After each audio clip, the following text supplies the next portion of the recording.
Hello friends, my name is Roya. For those of you who haven't seen my first video or you're new here, I am a huge fan of reading and books, collecting books, cottagecore, hot cups of tea, just nights in reading.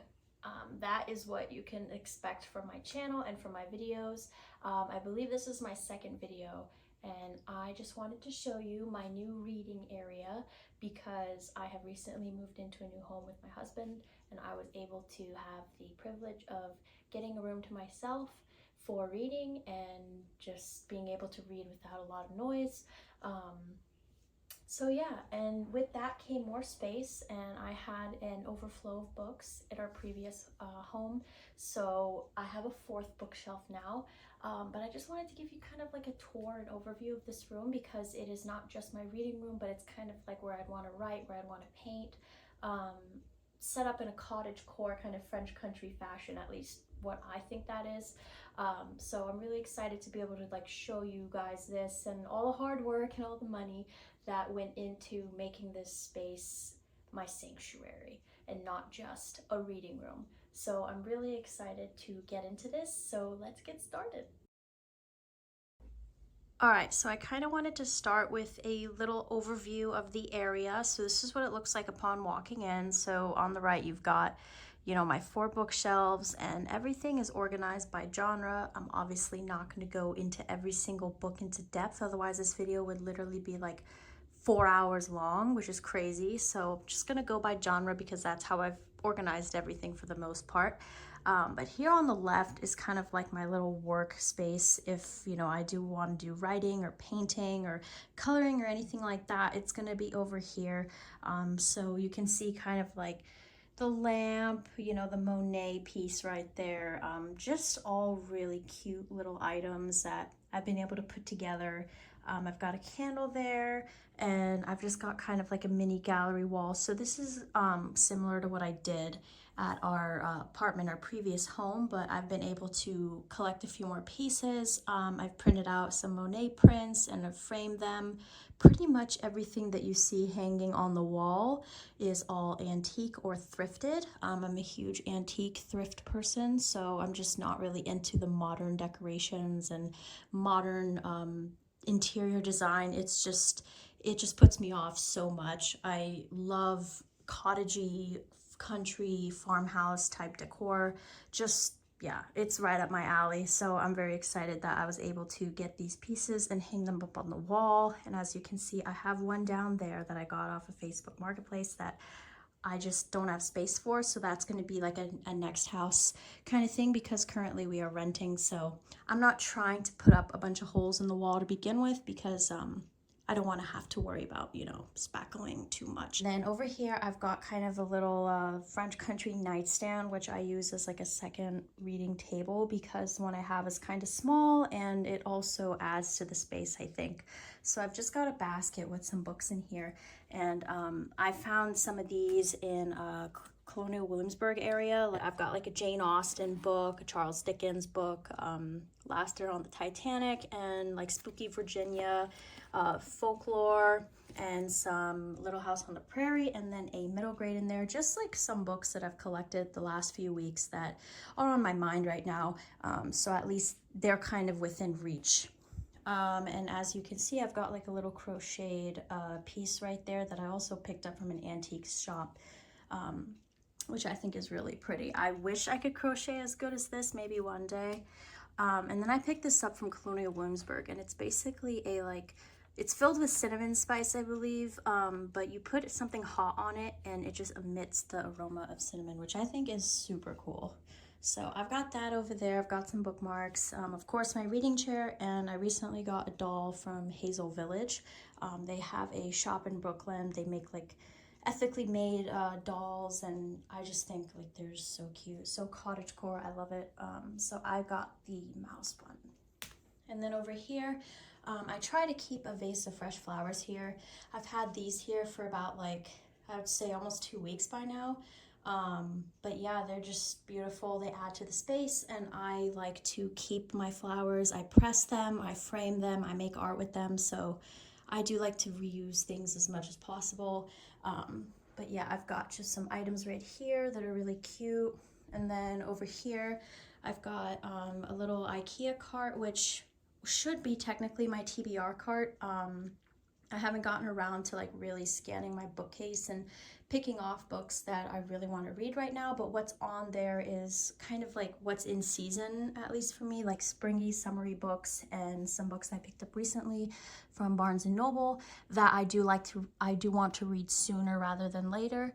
And then I've got some crafts that I picked up in Colonial Williamsburg, like embroidery and things like that. So I've got some dried lavender and things like that over there. And then I guess this is what you could call like, this used to be like my TBR basket, I guess. But it's got a bunch of like spring stuff in it. I've got like my Peter Rabbit collection in here.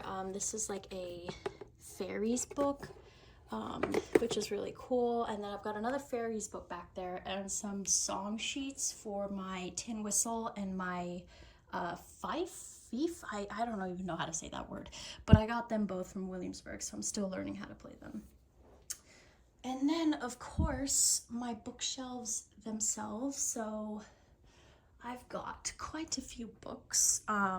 Again, not going to really go into depth because this video would literally take forever. But I just want to give you an overview because I'm really proud of it, and I want to, you know, show everybody. So just starting up there, I've got some decor. Most of it's thrifted. That's my wedding bouquet up there that I've preserved in a box. And then I've got some more flowers up there and just some more pieces.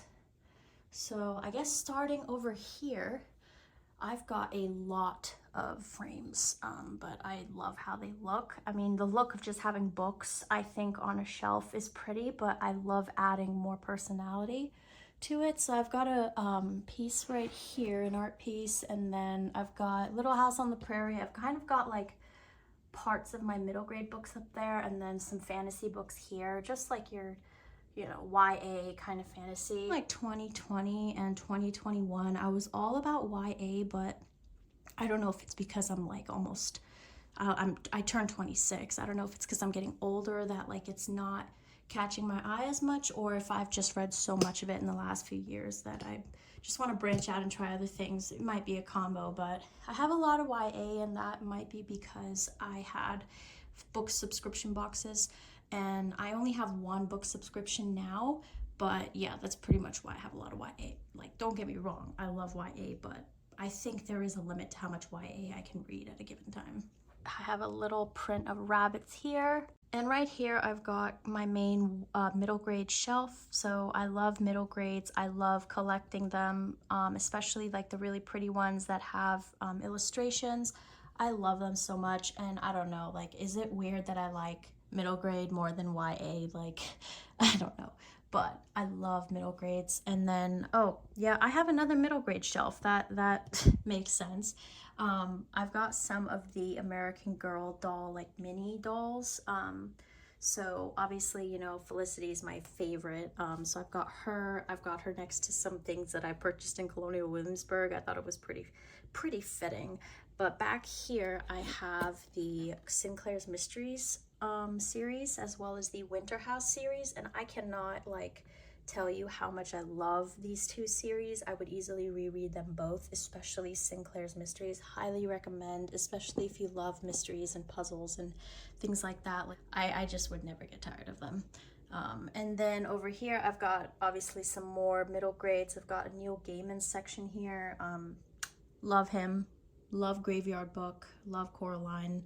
Ocean at the End of the Lane was actually kind of scary, like for me at least. Like, I mean, it was a good story, but like I don't want to spoil it, but there's an antagonist and I think she's frightening. But the illustrations in that book are really pretty. And then down here is kind of like what I call like my high fantasy slash just normal fantasy slash like Tolkien-esque kind of books. So I've got like Lord of the Rings, like Hobbit style books here. I've literally got The Hobbit here. It's the illustrated edition. It's beautiful. And then I've got some of these books here, and I've gotten a lot of these out of my subscription boxes in the past. I have read this book, and let me tell you, I read the whole Lord of the Rings series during the quarantine back in 2020, and oh my goodness, like I love Tolkien, like don't get me wrong, but after like 1,000 pages of reading about landscape, I was like, oh my God, man, like, okay, we get it, but still really good book, obviously. Like, you know, I don't think anyone can ever top Tolkien. And then down here, I have got my dark academia slash like bookish books. I don't know if that makes any sense, but I've got books about like I don't know how to explain it. Like, for example, like the Shadow of the Wind. I don't want to spoil that one, but it just fits on this shelf. And if you've read Shadow of the Wind, it would make sense. Also, highly recommend Shadow of the Wind. It's just so unlike anything I've ever read. It's so beautifully written. So, of course, I picked up, you know, the continuation to the series, which is their Angel's Game.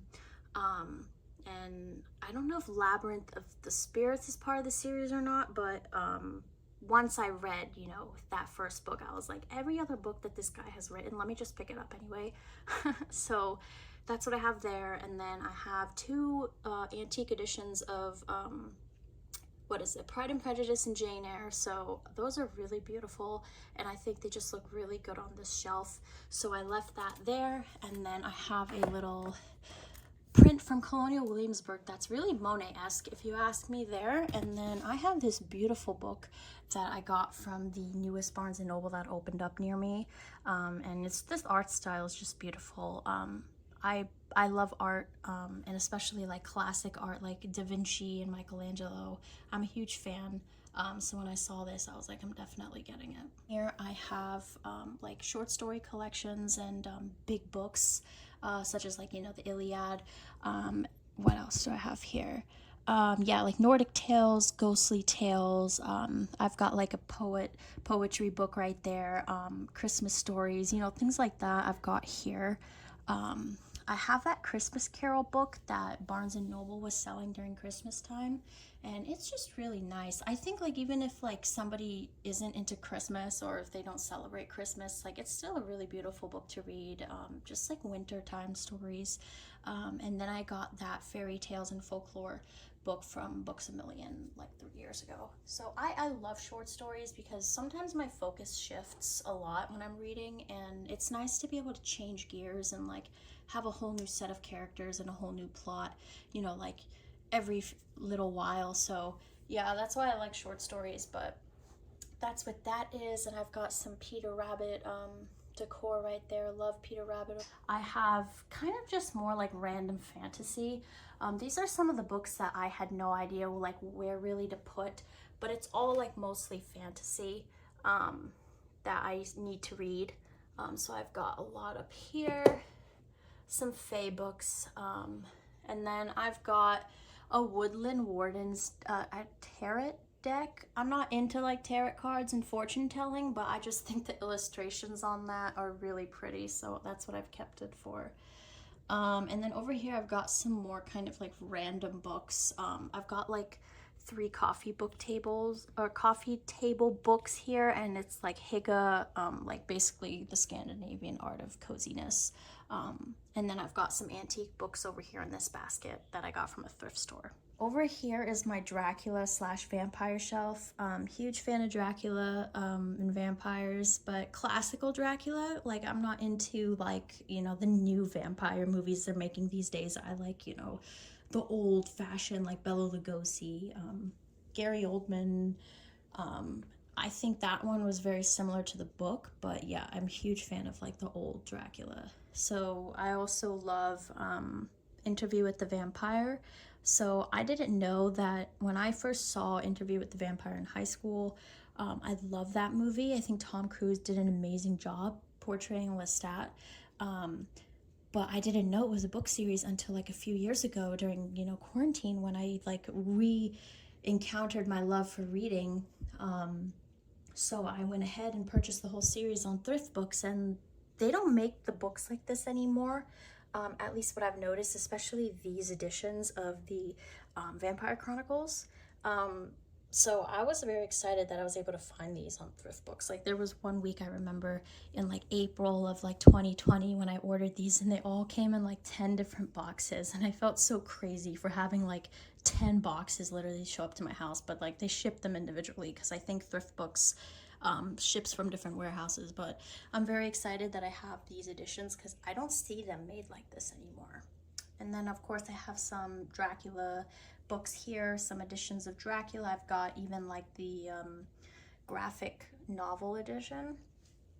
And then this book is like probably one of my favorites that I own, and it's from Thrift Books, and it's the Phantom of the Opera like graphic novel. But it's not really a graphic novel, it's got illustrations, but it's beautiful. And I think the way they portray the Phantom in that book is much more accurate than the movie.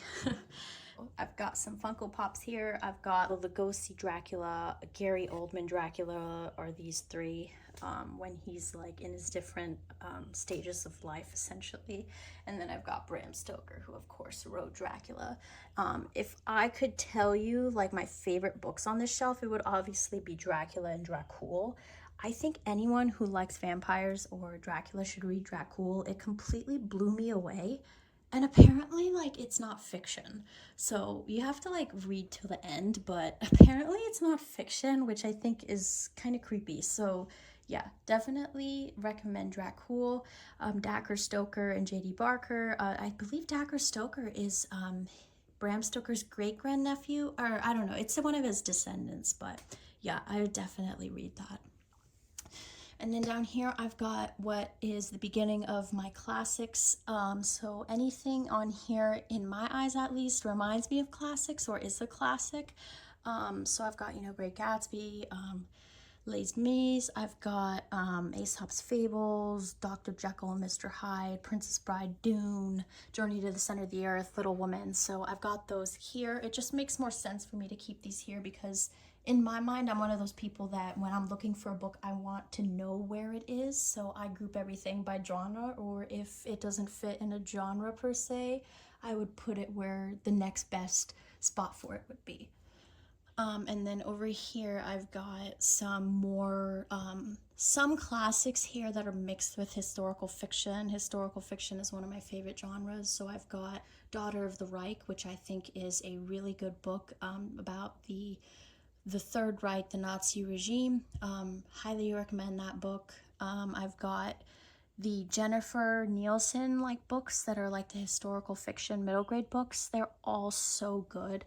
I have yet to read Iceberg and Resistance and Rescue, but I can tell you that all those books are just probably amazing because I've read Lines of Courage and I've read A Night Divided, and I'm just very impressed. Down here, I've got a collection of Victorian postcards from the late 1800s and early 1900s that I found at a thrift store. And I have put them in a frame. I've got some more kind of like heavier fantasy books that I didn't want to put on my top shelves. I've got Leigh Bardugo, I guess Shadow and Bone stuff over there, which I haven't got into yet. I've got the Pillars of the Earth series over here and the Miss Peregrine's Peculiar Children series, as well as the Outlanders. So these are all kind of like bigger, heavier series that I'm trying to get into. I've got my collection of Sarah J. Maas, A Court of Thorns and Roses. I've got Crescent City, and embarrassingly enough, the only thing I read up there is the A Court of Thorns and Roses series. I haven't even started Crescent City. I haven't started the Assassin's Blade. I don't remember what that series is called, but it's the one where it's like 10 books long. Yeah, I haven't started that series. More fantasy books up here. And then down here, I've got more of my YA fantasy as well. So Iron King, Curse So Dark and Lonely, King of Battle and Blood. I will say this book was pretty good, King of Battle and Blood, but I was very disappointed with the second one. It was just all smut, and that's not my thing at all. And so yeah, very disappointed. If she writes another book, I'm probably not going to read it. But yeah, you know, anything with vampires, I'll read it. But yeah, that wasn't it for me. I've got Only a Monster. I have two of those. I feel the need to explain why I have two of those. Two different subscription boxes with two different collectible editions, but they're both beautiful. Cool Prince series here. I've got The Kingdom of the Wicked. Again with that one, first book was pretty good. Second and third started to lose me a little bit, but I read them anyway because I was invested. But yeah, that one I started, like Kingdom of the Wicked, I read it and finished it, I think like 2021 or 2020. I just remember COVID being around when I was reading that. But yeah, the next two books were not it for me, unfortunately. And then over here I've got We Hunt the Flame series, which I know is really good. I just haven't started reading it yet for some reason. There's kind of like what I call my dark YA books. So I've got, you know, what you would typically see in a YA section. Mexican Gothic was really good. Gallant was pretty good. The illustrations were pretty. And then, you know, I've got Addie LaRue. I think that is like an amazing book. I heard it's going to be a movie. I don't know how true that is anymore, but I hope it is because this book is just amazing. I love it so much. I literally bought it as a gift for one of my friends. But yeah, really good book. Death of Jane Lawrence, I read that one as well. That one was weird, but it was still pretty good, I think. Here I've got, so mysteries. I think I would consider mysteries as like my #1 favorite genre next to historical fiction. I've got a lot of Daphne du Maurier. I can't recommend Rebecca enough. Riley Sager is my favorite like mystery thriller author. I just picked up his Only One Left book and I'm reading that right now and I'm excited, but I would say if I had to pick one of Riley Sager's books as my favorite, it would be Home Before Dark. Lock Every Door was really good too, but I think Home Before Dark caught me so off guard at just how good it was. And like Riley Sager's really good at introducing a supernatural element and really making you think that there's like maybe a ghost in the house or a poltergeist or something, but really there's always like an explanation, and is really good at setting up a story and fooling you and then unfolding at the end. So yeah, love Riley Sager. What's back here? So I've got some more mysteries. I think I've got some sci-fi in here that shouldn't be in here, but it's okay. I've got some more cozy mysteries. You know, One of Us is Lying. That book was pretty good. The Maid was also pretty good too. Yeah, I was kind of like pleasantly surprised with that one. Dead Girls up here. It's like a 1920s Harlem Renaissance mystery. Really, really good. So I picked up the next one, which is Harlem Sunset, which I've yet to read. But yeah, really good. She essentially is kind of like a detective in this book. Yeah, really pretty covers as well. And then this book, I picked it up purely for the cover and because it's a mystery during Halloween. Of course, you know, Death by Hot Apple Cider, you'd have to pick that one up as well. I've got my collection of Nancy Drew books, as well as some books that are kind of like educational. Like the German history book was one of my college textbooks that I actually read in its entirety. And it was pretty good. I've got a bird book there. I've got some random books that don't really fit anywhere else down there, but they're there. Here I've got some more fantasy. If you hear my birds chirping, that's what that is. They're fine. They just like to talk. Up there, I've got some more fantasy that I still need to get to. Some high fantasy, some sci-fi maybe mixed in there. Here I've got some more YA as well, kind of more of a darker theme going on here as well. I've got R.L. Stein's Fear Street, The Grim Rose Girls, Forgery of Roses, Lake's Edge, which I thought was pretty good. Oh my god, that scared the crap out of me. My air conditioning literally sounds like a ghost screaming. But I've got Lake's Edge here. This book is beautiful. I got it in a subscription box. And then this one I also got, Forest Fall. Here I've got some more like spooky YA books, Carrie Maniscalco's books. I've got Grady Hendrix, My Best Friend's Exorcism. You know, of course, gotta have that one. I love the Scary Stories books to read in the dark collection, Southern Book Club's Guide to Slaying Vampires. This one's really good. Disturbing, definitely a lot of like traumatic imagery and things like that, but really good book nonetheless. And then over here, Clown in a Cornfield, which was also pretty good. On here, I've got my favorite books of all time in two different sets. So Owl Crate, or not Owl Crate, I think it was Bookish Box. Yeah, they did a Diviners collectibles set for the books, and it's just gorgeous. Like I could open one up and show you the art inside. So this is book one. But yeah, it's like 1920s noir, supernatural, murder in New York. There's a cult, just everything. There's romance, friendship. The editions that you could buy at the store. This I got as a present on Valentine's Day, like 12 years ago, from my mom, and that started my love for this series, and I went ahead and purchased the rest. And then I saw these from Bookish Box, and I was like, heck yeah, I'm ordering these because they're beautiful. And then I've got Cassandra Clare over here. I've got Shelby Mahurin's Serpent and Dove series. I did enjoy that series. I have yet to read Gods and Monsters, but I am pretty impressed with that series. Dreadful Company, Strange Practice, Grave Importance, Vivian Shaw. So these are Dr. Greta Helsing novels, just spooky books. And then I've got my Twilight series over there, of course, and the From Blood and Ash, which I haven't started yet, and I think I'm intimidated by the size of them, which is why I haven't started, but heard they're pretty good. And I've got my small collection of manga and graphic novels here as well. And then down here is my Harry Potter shelf. So I've just got the Harry Potter books, along with some Harry Potter knickknacks and Funko Pops. Well, I hope you guys enjoyed that video. It was really fun to be able to show my books and, you know, how I've organized them and all of my little trinkets and things. But I'm hoping to make more reading vlogs and more like mood reading vlogs, like Halloween reading, spooky reading vlog. I'm so excited to be able to make those kinds of videos. I just love reading things that remind me of like my current atmosphere. For example, Jane Austen in the springtime, dark academia during fall, rainy mornings. I love that, and that's part of the reason why I'm not a big, like, I don't select books to be put in my TBR. I'm kind of a surprise reader, a mood reader. I love reading things that I feel like reading and not reading something that I know I'm supposed to read. I also love decorating, as you can see. So a lot of my videos might be cottagecore themed, or, you know, just like cozy vibes all around. So I hope you enjoyed this video, and I'll see you in the next one.